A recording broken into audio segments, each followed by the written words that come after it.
Hola a todos, yo soy Roberto, bienvenidos a este canal de fotografía en el que siempre estamos hablando de fotos, fotos, fotos. En esta ocasión vengo con un pequeño truco, un consejo, llamadlo como queráis, pero al final es algo que no solo os recomiendo yo, sino que autores o fotógrafos de la talla de Eric Kim, por ejemplo, pues también lo he oído que iba recomendando, y es el modo P, cómo utilizar este modo semiautomático que muchos pues consideran que es un poquito, pues bueno, para totalmente fotógrafos amateurs, pero que incluso los fotógrafos profesionales o fotógrafos más avanzados se les puede sacar mucho provecho. Vais a ver por qué. Os lo voy a mostrar, por supuesto, con mi Fujifilm X30, pero antes os quería enseñar también esta cámara. Fijaos, es una cámara, la verdad es que se parecen un montón, o sea, el estilo clásico de la Fuji hay que remarcarlo, ¿no? Esta cámara es la cámara con la que mis padres me hacían fotografía cuando era pequeño, a mí y a mi hermano. La verdad es que es una cámara que no tiene marca, o sea, está muy desgastada, es muy antigua. Lógicamente es analógica de carrete, yo le he puesto un carrete color ISO 400, pues bueno, un sencillito de Kodak para ir tirando a ver qué tipo de fotos pues puedo sacar. Lógicamente es todo manual, ya os comenté en anteriores vídeos que quería probar la fotografía analógica, pues para tener esto y esto. Este sentimiento, ¿no?, de la fotografía, de no saber exactamente qué ha pasado. Calcular todo a mano y a ver qué ocurre, ¿no? Os seguiré contando. La verdad es que es muy motivante la vuelta al analógico, sobre todo cuando estamos tan acostumbrados al digital. Pero ahora vamos con el modo P. El modo P o programado. Lo vamos a encontrar en el dial o en los menús de modos de nuestras cámaras digitales. Lo vamos a encontrar con el modo de prioridad de apertura, prioridad de velocidad, el modo manual, por supuesto, y también el modo automático. El modo programado, el modo P, es un paso entre el modo automático y los modos semiautomáticos de prioridad. Es decir, con nuestras cámaras configuradas en el modo P, lo que vamos a conseguir es que la cámara decida ciertos valores por nosotros. Muchos fotógrafos, además avanzados, profesionales, lo han criticado mucho este modo porque al final nos resta un poquito de creatividad, ya que los modos más creativos son la apertura y la velocidad. El modo de apertura porque nos permite decidir y jugar con la profundidad de campo, mientras que la velocidad del obturador lo que nos permite es o bien congelar la escena a velocidades muy altas, o también nos permite ralentizar el tiempo de exposición y conseguir pues o bien pues largas exposiciones nocturnas o pues ese efecto sedoso, ¿no?, que es el ejemplo claro de un río. ¿Qué ocurre con el modo P? Que la cámara va a decidir por nosotros, en este caso estos dos valores.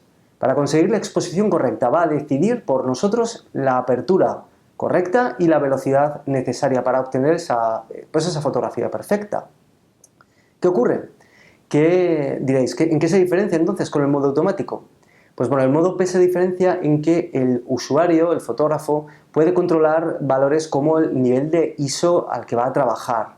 Ya por ahí, si incluimos un nivel de ISO muy alto, le vamos a dejar, en este caso, mucho margen a la cámara para que en una misma, por ejemplo, circunstancia de luz de día, con mucha luminosidad, pues pueda la cámara tener una apertura más cercana al f8, que suele ser el punto dulce de la mayoría de los objetivos, y también con una velocidad correcta para congelar la escena. Lógicamente nos quite ese punto creativo, ya os digo. Lo mismo, vamos a poder, el usuario o el fotógrafo, decidir el balance de blancos, el tipo de medición, si va a ser puntual, ponderada al medio, si va a ser matricial. Vamos a poder escoger prácticamente todo lo demás, pero eso sí, la cámara decidirá por nosotros, como digo, apertura y velocidad. ¿Para qué es válido y para qué no es válido el modo P o programado? Es válido para fotografías muy rápidas.